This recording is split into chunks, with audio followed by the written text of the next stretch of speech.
मागील काही दिवसापूर्वी आपण पाहिला असेल कुंडमाळा या ठिकाणी जो पादचारी पूल पडल्याची घटना घडली आणि त्या पुलाच्या नंतरनं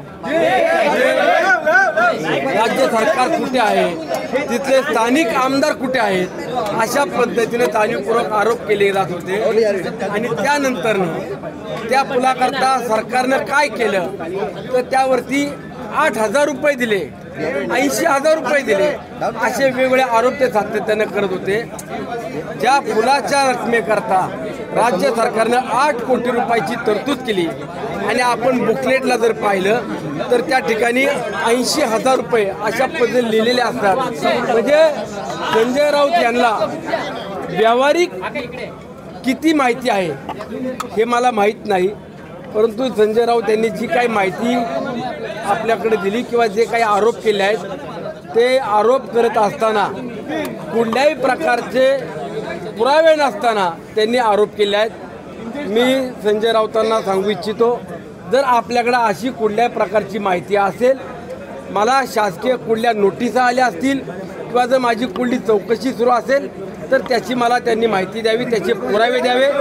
जोपर्यंत संजय राऊत हे स्वतः लेखी कुठले पुरावे देत नाही तोपर्यंत या बाबतीत मी कुठलाही खुलासा देणार नाही।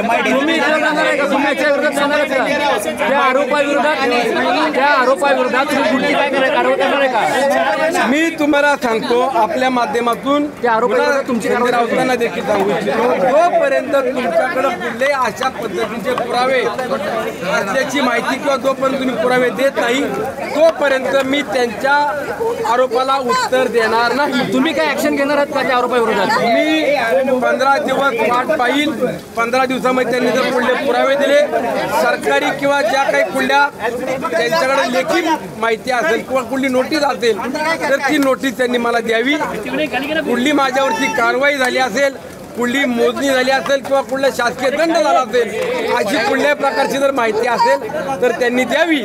संजय राऊत हे सातत्याने बिनबुडाचे आरोप करत असतात, त्या आरोपामध्ये कुठले तथ्य नाही आणि जर त्यांच्याकडे कुठली माहिती असेल तर त्यांनी मला द्यावी, त्यानंतर मी त्यावरती उत्तर देईन।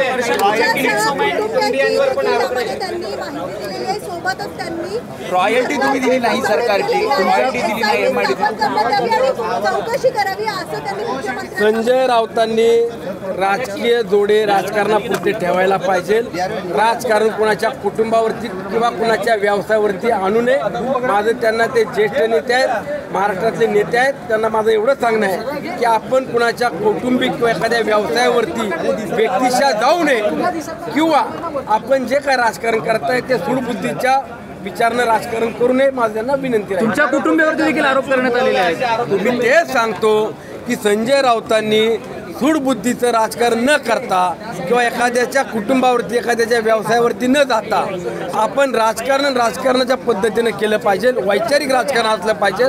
जर तुम्ही माझ्यावरती कुठले आरोप करत असाल तर त्या आरोपामध्ये त्यांनी मला पुरावे द्यावे, आपल्या माध्यमातून महाराष्ट्राला देखील पुरावे द्यावेत की माझ्यावरती आरोप जे होत आहेत त्यामध्ये कुठल्या मला नोटीस आली किंवा माझ्या कुठली कारवाई झालेली आहे का।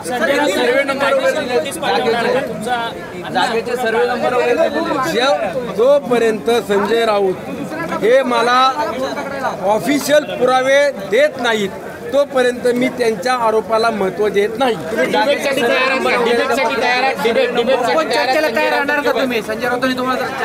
मी हे बघा, डिबेट करणं किंवा आरोप करणं, मी उद्या असं म्हणेल की संजय राऊत मुंबईमधून हजारो कोटी रुपयाचा हप्ते वसुली करतात, तुम्ही विचाराल तुमच्याकडे काय पुरावे आहेत।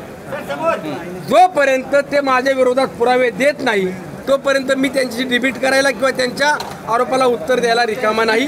त्यांनी माझ्यावरती आरोप करताना पुरावे घेऊन यावं, ज्या वेळेला पुरावे घेऊन येतील त्यावेळेला मी त्यांना तशा पद्धतीने उत्तर द्यायला किंवा मी माहिती द्यायला उभा आहे। मानसिक त्रास झाला मला सवय झाली, असले राऊत फिरूत अशा अनेकांनी आरोप केले, या आरोपांना महत्त्व देत नाही।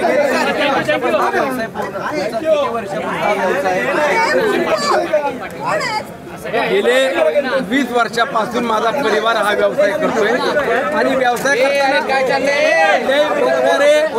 अशा पद्धतीनं आरोप केले, आरोप करून सोडून द्यायचं किंवा चर्चेत राहायचं हा त्यांचा जर काढला हेतू असेल तर तो हेतू आम्ही आणून पाडू।